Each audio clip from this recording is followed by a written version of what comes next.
feeling tonight? I'm feeling the same. Got a lot of love tonight. Emeril Lagasse here. Welcome to Emeril Live. I'm so excited about tonight's show because we're cooking with a great ingredient, beer. Oh. Now, I know most of you drink it. Some of you probably wash your hair with it. I never thought about that, actually. It's kind of disgusting when you really think about it. Well, I will save that for later. Tonight, I'm going to cook with it. It makes a great leavener for batters. And one of my personal favorite dishes, not only from growing up with it, but even today, I still, at least once a week, my English-style fish and chips. We're going to do that tonight. Fantastic. Oh, yeah. And beer. It's fantastic as a marinade. And we're going to marinate this chicken dish. Do a beer brine chicken. Wait till you see this thing. Oh, notches unknown. I'm telling you right now. Unknown. And it also brings a lot of depth and flavors with certain dishes. Like, I'm going to show you the simple braised cabbage and beer dish that we're going to do, too. Fantastic. Oh, and you know what? Doc Gibbs and the Emeril Live Band. Oh, yeah. And then, you're not going to believe this, but I'm going to show you how to make ice cream with beer. Oh, yeah, it's fantastic. Beer, beer, and more beer. You know where? Right here on Emeril Live.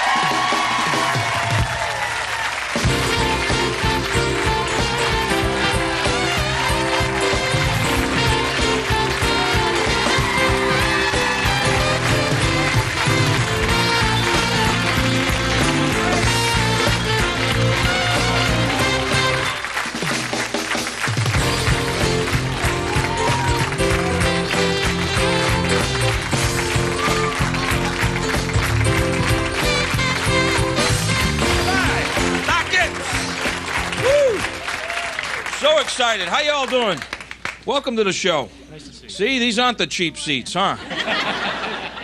Boy, let me just quickly, it's a pretty technical subject, but just going to try to make it easy. We always try to do that in the beginning of the show of the subject that we're doing. Let's break beer down for a minute. Basically, you've got three components of making beer. You've got hops, okay? Even kind of stinky, you know. Smells like some weed somewhere or something. I don't know. But anyhow, hops. Then you got the cereal part of it. You know, barley, right? Malt. So you got hops, the cereal part, barley. And the third component of the beer is yeast. Okay? Yeast. Now, if you don't have yeast inside of your beer, then it would be non-alcoholic.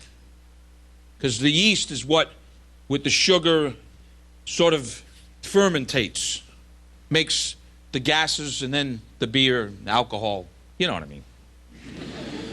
But, you ever realize how many different beers there are? I mean, look at this one. This is an ale, a lot of ales. There are porters. We see that okay, Buck? Then you have Guinness, which I told you is a stout. I'm going to show you how. I know it sounds crazy, but wait till you taste this ice cream later on. And then this is a lager. And then you have this Weiss beer. That's the one that's pretty light, and they slice a lemon with it. And this is a Bock. And this is one that you can't even pronounce. So why bother even drinking it, right? That's the way I look at it. Okay, we're going to start by making a simple sort of English-style beer batter. Fantastic. I love this fish and chip thing. But what we're going to do, like in London, real chips. Not French fries, but chips. So I peeled the potato, dried them real good. 360 degrees, my vegetable oil is getting warm. And what we'll do is we'll add those chips in there and start to fry them. They're getting happy already. Nice to have you, ladies. Thank you. Gentlemen, nice to have you. Tricks coming all show long. Hang in there. Now, I've got flour. And then we're going to add some baking powder. A little bit of salt. Bam. Then, we need about a cup of beer. I'm using this pale ale stuff. Pretty good stuff, actually. About a cup of beer. But this is like a cup and a half, so that's the good thing about cooking like this. Cook with some, drink with some. Hey, you know all about those 2 beer-roos, you know? So we're going to add the beer. See, in the yeast and all of the flavor from the barley and the hops makes this a really delicious batter and simple. That was 1 egg, a touch of milk, because it's going to give it some creaminess. So now what we're going to do, now we've got the beer batter. And what you want to do, folks, is be sure you get all the lumps out of it first. And I'll show you the consistency of what it should be like as soon as I get all the lumps out of it. Now, another way that you could do that is you could aerate or sift your flour. That will take care of some of them. But you want to make sure that you got all the lumps out and it's really quite smooth. This is the consistency that it should be in. You see that? Just enough to really coat a spoon. It's another big fancy cooking term. Yeah, I'm coating a spoon tonight. So, we've got that ready. The batter's ready. Our chips are coming along. Now, what kind of fish? For me, probably because of growing up, I like to use codfish. Or you could use haddock. Whatever you use, just make sure it's fresh. You know, that's what people, they say, oh, I don't like fish. What do you mean you don't like fish? Oh, yeah, it stinks. I hate to tell you, but you're eating bad fish if it stinks. If you eat fresh fish, it doesn't stink. See, I could sleep with this. I wouldn't, you know? You know what I mean? All right. While we're waiting on our chips, Doc is going to rock out. Stick around. We'll be right back.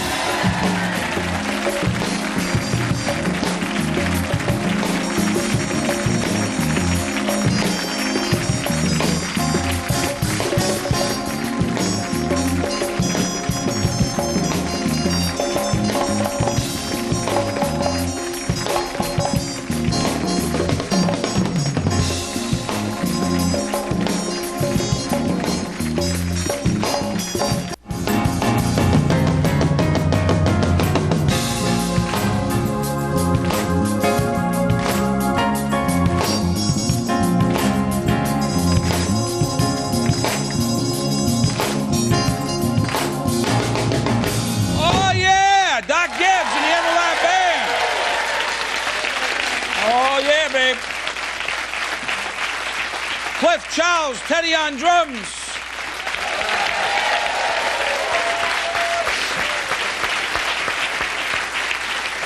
Welcome back, kids. Hey, we're really cooking here, you know? Cooking with beer tonight. Oh, yeah. Having a little, too. So, as you can see, we really cook here on the show, you see? When the chips get nice and golden brown, a little bit of... What is this, Lawrence Welk? What is You gotta be kidding me, right? What is that? Tiny bubbles in my fish and chips. Tiny bubbles. What is this? Tiny bubbles, man. Oh my God. Folks, those of you at home, I promise you, we had no idea that that was going to happen. We have an idea who did it, okay? You know, his first initial, J. But that's okay. So, it stopped. Thank God. Getting back to the chips. Oh, only on Emerald Live. Now, the chips get nice and golden brown. What you want to be sure to do, folks, okay, is season them, at least with a little salt when they come out. Because, see, that's what they're... Oh, distribution.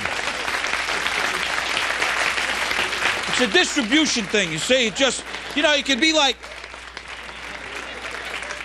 So we got the chips. Now you can ask yourself, Self, do you like the skin on your fish and chips? No. Me either. So what we're going to do is we're just going to find the skin here, hopefully. So you just get it sort of started like that, and then we'll just take our knife, hold on to the back of the skin.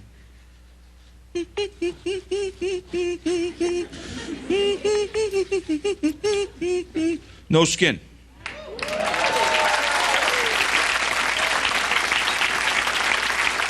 All right, now what we're going to do is we're going to season our flour with some essence, and we're going to season the fish too, because now it's happy. And then it depends how big you want your fish, you know, like about pieces like such. Works good for me. Now, oh, this is a little big. Plus, that's an extra piece for me. So now what we do, folks, you ready? Get your vegetable oil clean on the stove. If you're doing this on the stove, obviously at home, you want to be sure that your pot is only about 60% full with oil, because it's going to expand not only from what we're adding in it, but just from the heat. Get one of those thermometers. Make sure it's about 360, because you don't want to, you know, redecorate. Now, dredge it inside of the seasoned flour, and then into the beer batter. You see? Tiny bubbles, man. And then really careful, and we'll put it right in our oil, like that. Let's get a couple of pieces going in here. I'm so excited about sharing this new chicken dish with you. I've got a story I'm going to tell you in a second, but... And people think that you just have to totally submerge your hands in this batter. Is that what I was saying? Right, okay. Boy, this is a rough group tonight. Whoo! Bubbles. Yeah. I guess he was thinking that there's bubbles in beer, so it would be appropriate. Maybe so. Probably, Maybe right, Doc? so. But still, he should have told us it was going to happen. Right. You were totally surprised? We were all surprised, man. Cliff Jay. could have been injured. Oh, it floored me. Yeah. It floored me, yes. Cliff, you could have been injured. I'm glad I got insurance. I know. It's unbelievable. But anyhow, so we're going to add our fish in here now, folks. Get about 4 pieces in here, and then we'll let this cook. It will generally float to the top when the fish is done. Let's check it out. See? It'll float to the top. And then we want to just kind of, you got to watch it like a donut. You got to kind of turn it over. It's only going to get brown on one side, and I'm going to show you that. You can just do it with like a little stick like this, you see? Get a shot of that, will you? See, I'm going to turn this like this here. Doesn't that look fantastic? Oh, one of my favorite dishes. Tartar sauce or no tartar sauce. All right, while that's frying, because we're on valuable time here.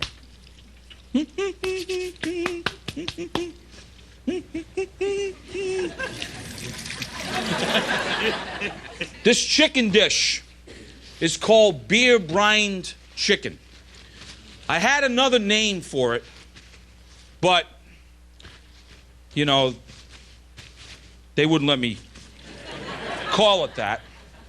Let me show you what it is. We're going to make a brine.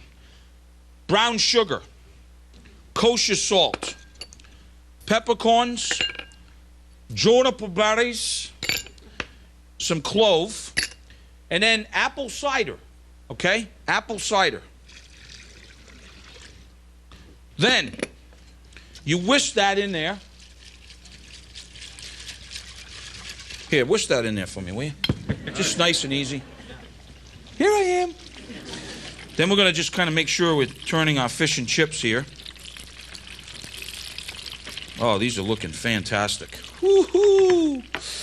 Okay. Now, smells good, huh? Yeah. Now, what you do is this. We add a couple of bay leaves, cinnamon stick, okay? And then what we're going to do is we're going to add a beer. Okay?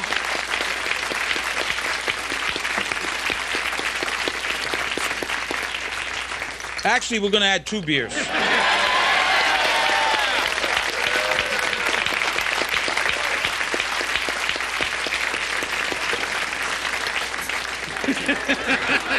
You're getting me so excited here, folks. I don't know what to do with myself. I'm so excited. So what I'm going to do is add 2 more beers.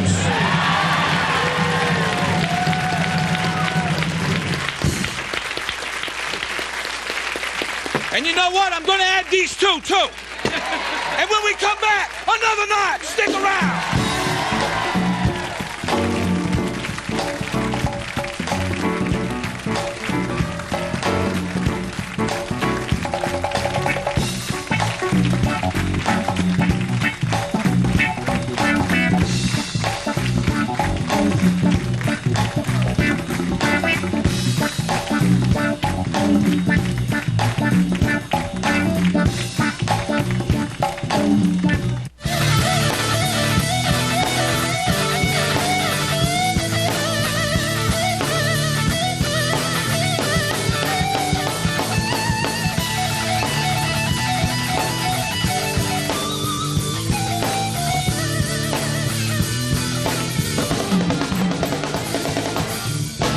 Gibbs and the Emerald Band. Charles on the bass, you all know Cliff, Teddy on drums. Before we get back to this chicken, I just want to show you a little secret here that they do, particularly in England. They do the first fry like this. They take it out. I add the other pieces of fish in here. You see, now these are crispy, but while these are kind of waiting, particularly the potatoes, they can have a tendency of getting a little soggy. So if your potatoes are soggy, then I'll show you what you do. You can always just right at the end of the last fry, just drop in your taters just to crisp them up a little bit. And then we're ready to go. Little piece of fish or 2.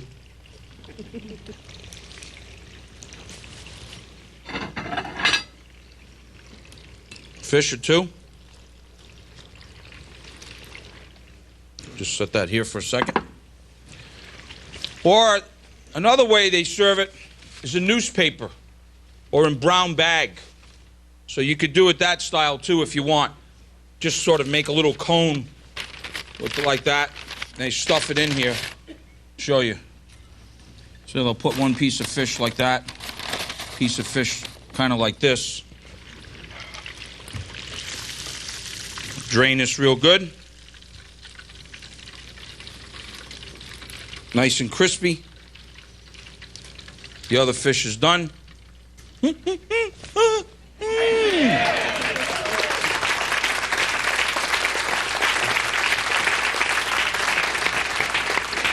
There you have it. Little English-style fish and chips, folks, okay?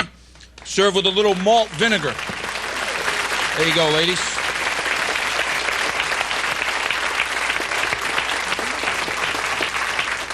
Or they'll serve it in the old bag like this as well. The old English-style fish and chips. Now, if you just, for some ungodly reason, fell off some other planet, you've landed on Emerald Live. All right. I want you to count them. 1, 2, 3, 4, 5, 6. Don't count this one because... So now you know what the real name for this was. We did the brine, and I used to call it six-pack chicken. Woo! but they would let me call beer brine chicken, so whatever you want to call it. You take your chicken, you wash it real good, and then you put the chicken overnight. How could you not be happy, right?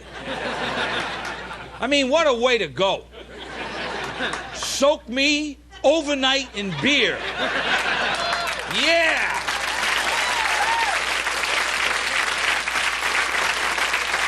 Now,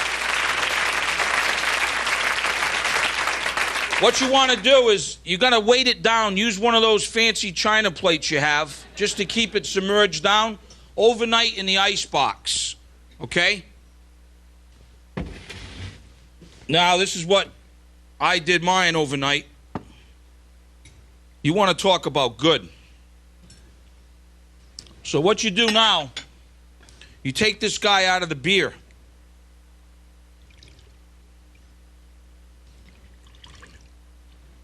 And you pat him dry.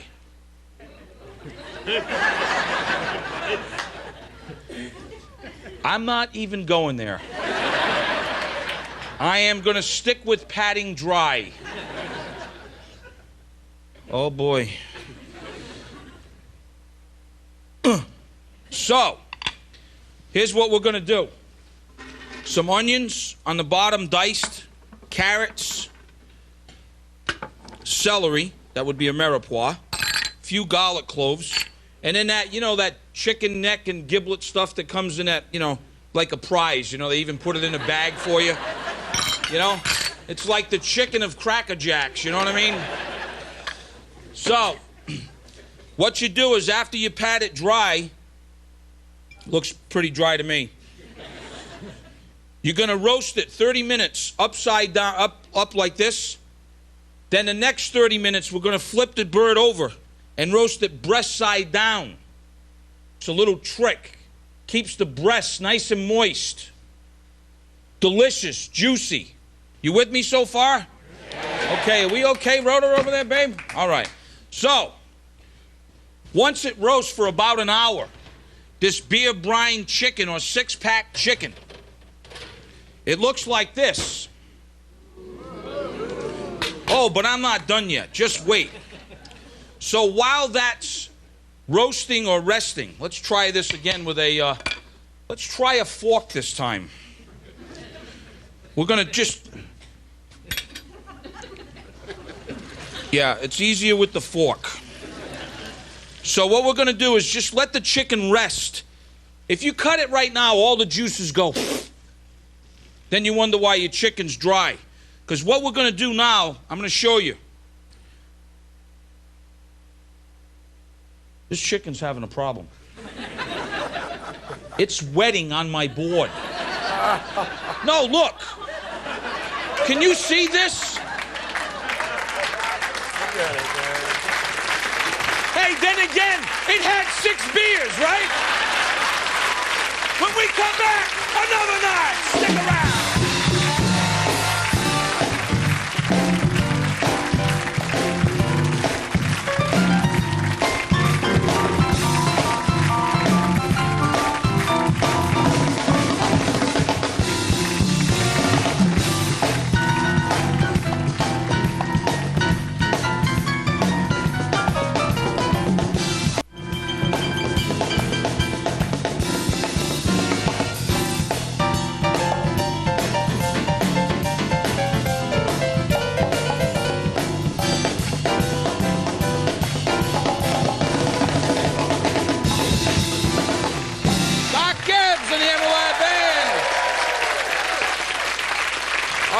Saved this purposely for you.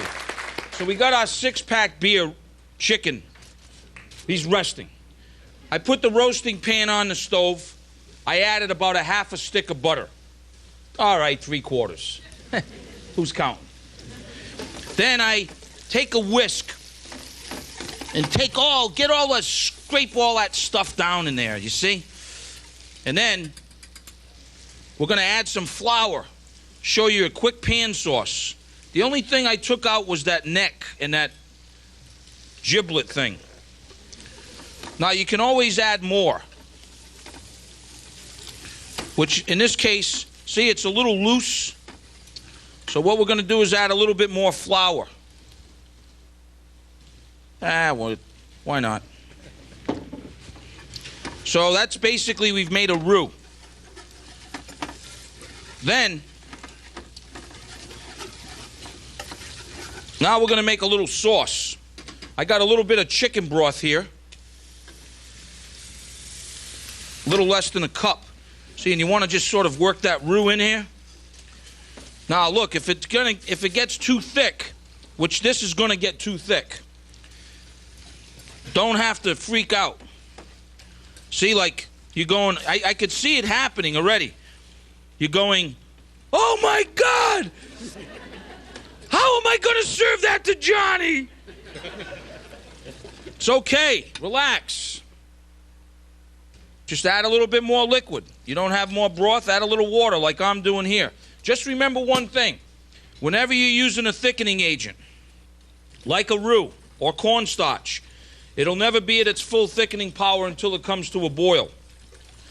So, this is going to be a little gravy like this. See, and it's still too thick because I added all that flour in there, right? Don't panic. Add water.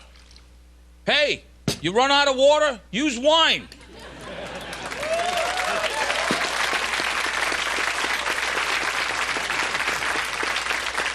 Just don't panic. It's going to be all right. Now, once this gravy comes to the right consistency that you like, some people like it thicker. Some people like it a little thinner, okay? Then what we're going to do is we're going to strain this chicken, this sauce of chicken. Before you strain it, though, and serve it, you got to taste it. How does it taste? Lousy. Why? Because we added all that water. So you got to season it. So I'm going to season mine with a little salt, some fresh pepper. Now look. Starting to boil. Now we'll know how thick it is. Look. Can't serve that. The kids will throw it at you. So, what you got to do? Add a little bit more wine or water, okay? Thin it down a little bit.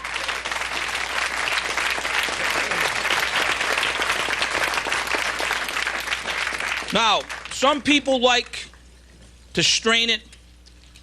Some people like the vegetables in it. I'm one of those kind of guys. It's like, what do the vegetables do to you? So, I keep mine on there. After it rests about 10, 15 minutes, which is how long it'll take you. Look, if you don't want to strain it, you could always use the boat motor. You go in there and knock them vegetables back a little bit, you know. Oh, yeah, let me tell you. So it's your choice. It's a 3-case scenario. Leave it like that, use the boat motor or strain it. Hey, you pick. But I'll tell you one thing. When you're ready to serve this chicken, look at how juicy that is. That's because of the brine. You see how juicy that is? That's exactly right. Serve that on the platter, gravy on the side, 6-pack chicken. There you have it.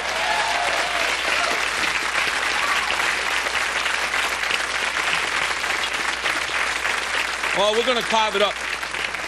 I wanted to purposely show you how juicy that is. You see how much juice already is on that? That's because of the brine. And you want to talk about taste. Oh, my goodness.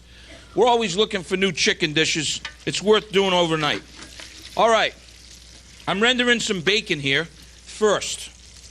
Could use pancetta. I'm using bacon. Now, you got to render the bacon first because if we're going to add onion in here. If you started with the onion, then you add the bacon would never get crispy because of the water in the onion. So that's why you start with the bacon first, getting it crispy. And I do a lot of dishes like that. Ma'am, are you okay? Is he bugging you back there? Well, we'll just add you on the list to the crew, so don't worry about it. All right. Once the bacon is crispy, now, do I take it out? You know, that's the thing. Do I leave it in? I don't know what all makes up these rules here. What's there, a bacon police on every corner now? Look, it's crispy. It's got the bacon, what is it? It's fat. Let's face it. Hey, It's pork fat. Leave it in there. So, all right. Happy birthday. I'm making this for you right now, but I didn't want to tell you that was going to be a surprise. But in case, I'm going to use this pepper mill. I got salt, fresh ground pepper, cooked the onion for about 3 minutes. Then what I did is this. I just took cabbage. It's great for you. We just never know what to do with it. I chop it up. You can use that machine of yours if you have it. Gonna add that in there. Couple of cloves of garlic. Okay? And we're gonna cook this for a little bit. Maybe a minute or two. Then, I'm gonna use a dark beer. Okay? I'm gonna use a dark beer and let it stop braising a little bit. It's gonna get happy, this cabbage. When we come back, I'm gonna show you what we're gonna do with it. Stick around, Doc Gibbs.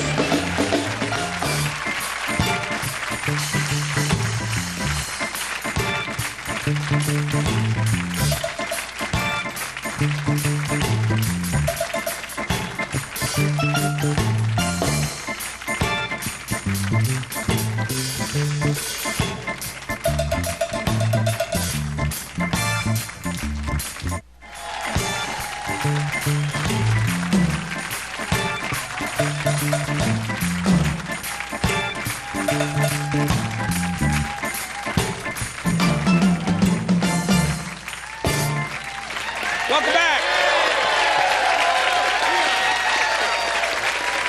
Hey now. Just joining us, Emeril Lagasse here. We're cooking with beer tonight. And that reminds me, before we finish our braised beer cabbage, I've got a Guinness beer, and I'm going to add this inside of a saucepan. Oh, we've used a lot of beer tonight.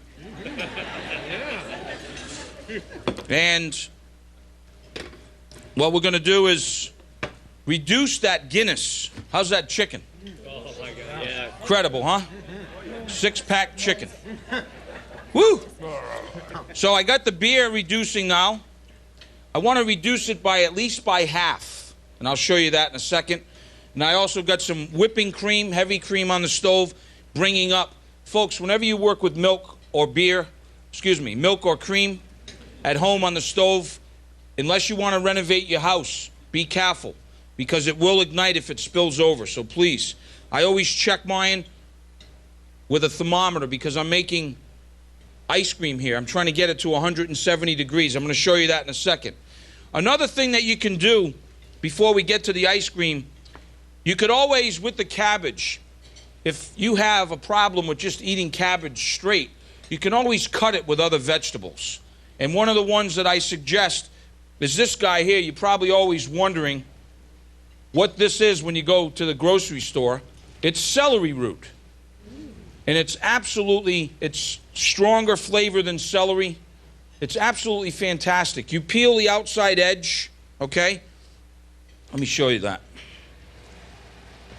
You peel the outside edge just like a potato. You see it's hard like that? And then the white celery in it. It makes wonderful mashed potatoes. You add a little bit of celery root in your mashed potatoes. Fantastic. So what I've done is just sliced it thin. And what I'm going to do is cut my cabbage with a little bit of celery root like this.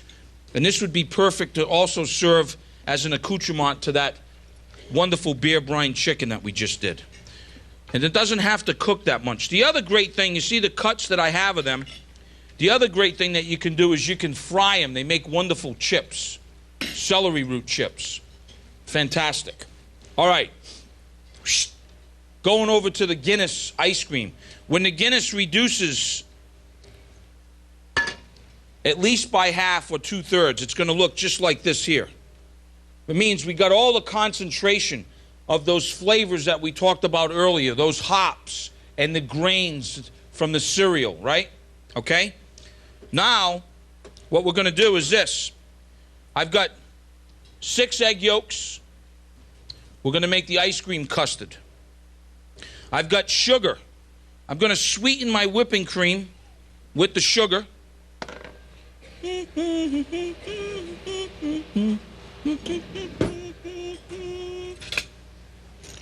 Going to dissolve that sugar in that whipping cream. Then, I'm going to flavor it with vanilla. We'll take a vanilla bean. This is what that is there. You take a little knife, you split it in half from tip to tip. That's where all the flavor of the vanilla is inside here. You see, you just got to scrape the inside. See all that? That's all the little beans. We're going to put that inside of the cream. Watch. Instant replay. Going to scrape it. And that's where all the bean is, right there, inside of the vanilla pod. Watch what that's going to do. We're just going to add one. It's very powerful. See how you got all those little specks in there already? So now, I'm going to add the Guinness to the cream. 170 degrees. Then what I'm going to do, going to take, they steal everything around here. It's unbelievable. We're going to temper the cream and Guinness because, you see, if we add the egg yolks in here, it's a very basic ice cream recipe. If we added the egg yolks in there, we'd have a very, very good chance that the egg yolks would scramble because this would be too hot. So we're tempering the egg yolks right now. Okay? Then what we're going to do is we're going to whisk this back in. So that way there's no scrambled eggs. Okay? Another precaution, when you get it to 170 degrees, you can strain it, making sure there's no scrambled egg. And then you see this expensive vanilla bean right here. We got all the vanilla flavor in here. Just let this dry out a couple of hours so it's dry. Then you can just put it in your sugar. You'd have vanilla sugar. Your sugar will be like vanilla. All right. Now, what you want to do is you want to let this cool. So it's good to make it the day before. And then you do it in the manufacturer's suggested whatever ice cream machine you got. This is what it looks like after it's cool. Nice spotted with vanilla bean. So, I'm going to put it in my machine. See how custardy it is when it cools?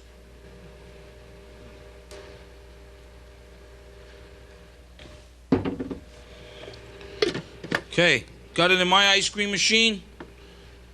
Press churn.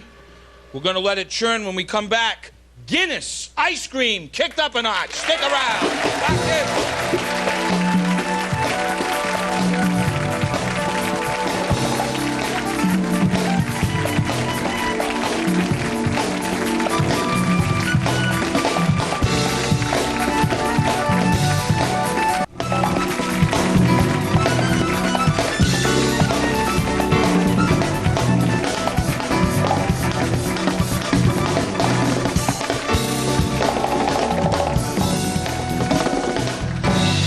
Doc Gibbs and the Emerald Live Band.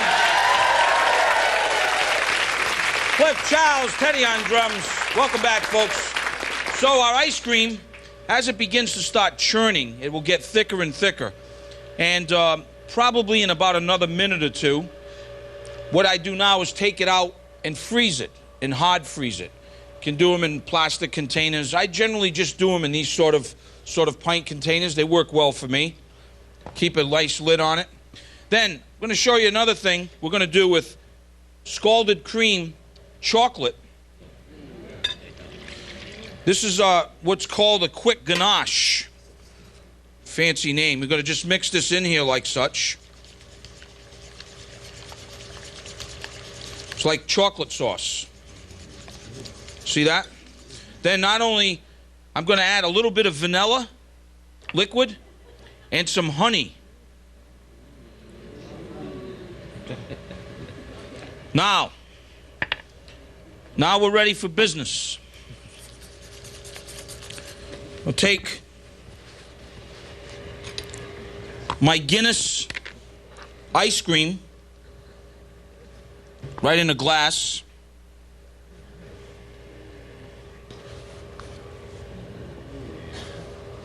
See the color of that Guinness ice cream? Little bit of this honeyed ganache.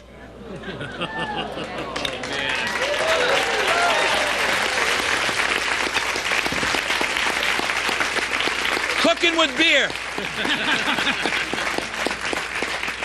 There you have it. Guinness ice cream with chocolate honey sauce. How better does it get, right? It's very, very unusual. I told you it was your birthday, and there's your little... Wait till you try this Guinness ice cream. Cooking with beer, right? Hey, I'm Admiral Lagasse. Thanks for joining me tonight. See you tomorrow, everybody.